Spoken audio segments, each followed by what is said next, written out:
Ecco, aggiungo a quanto il senatore Scarpa, il sindaco, ha già accennato. Ci siamo ritrovati giovedì scorso, in un momento così anche di fraternità con i preti, tutti i preti della Forania.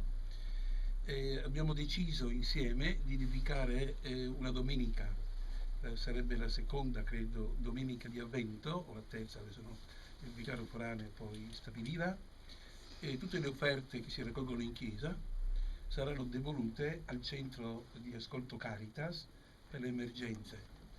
E poi un'iniziativa che almeno personalmente ho caldeggiato da tempo in Forania. Daremo una mensilità, tutti i preti della Forania daranno una mensilità che è quella modesta, insomma, no? Che abbiamo noi dall'Istituto Sostentamento del Clero, sempre per situazioni di necessità gestite non dalle parrocchie, ma direttamente, vedremo un po', in comune accordo con la San Vincenzo e il centro di ascolto Caritas. Quello che raccogliamo, ecco sì, siamo diversi preti, mi pare che tutti aderiscano, ed è un segnale, ecco, non solo di chiesa, ma anche di persone. Un'ultima cosa, noi stiamo tentando di risolvere la soluzione di un ambiente per la Caritas. Adesso siamo degli sfollati. Sì, perché attualmente le riserve che abbiamo del banco alimentare e quant'altro sono provvisoriamente collocate in sacrestia del Duomo e in sacrestia di San Giovanni. Mi auguro, ho telefonato stamattina, ma con tanta prudenza, perché per me incresce anche interiormente accelerare lo svuotamento della casetta dove abitavamo signor Pellerin, perché lui ha fatto un servizio qui per 10 anni e non vorrei mai che fosse così avvertito come uno sgombro, ecco, ma mi auguro che stamattina ho sollecitato perché almeno per Natale qualche iniziativa Caritas possa esprimersi concretamente. Disagi, ecco, non li ripeto, chi mi ha preceduto ha sottolineato e ha fotografato la realtà, che è una realtà pesante non solo economicamente, ma di riflesso umanamente. Ed è difficile. Di solito sì, il sindaco ha il suo ufficio, credo sia visitato anche lui frequentemente. Il mio di altro genere, ma qualche volta chiedo al Signore, libera nos Domine. Sì, sì, non è possibile. 7, 8, 10 persone al giorno. Ma ecco, finisco, c'è una provvidenza che ci accompagna.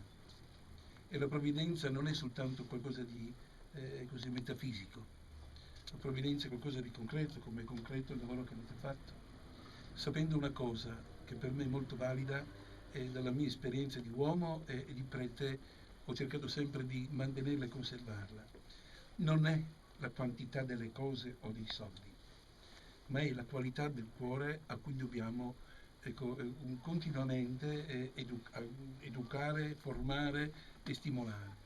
La carità non è cosa, anche se di cose si serve, la carità, caritas, l'amore, è qualcosa di più valido, di più direi prezioso di ogni oggetto, e credo che il mondo, anche quello che sta bene, ha bisogno di questa carità della caritas, del cuore.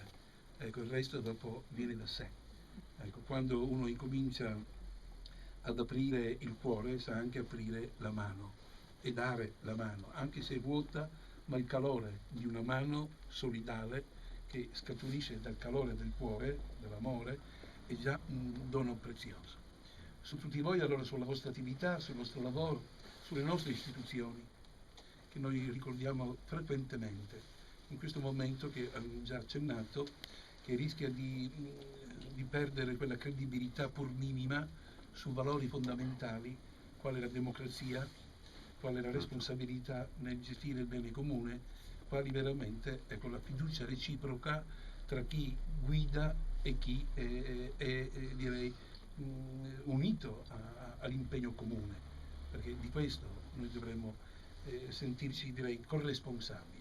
Il mercatino è aperto anche di domenica? Sì, sì. e saremo contrari. Ma noi siamo volontari, non siamo stipendiati. Il problema di concorrenza è che Non siamo stipendiati. Ma noi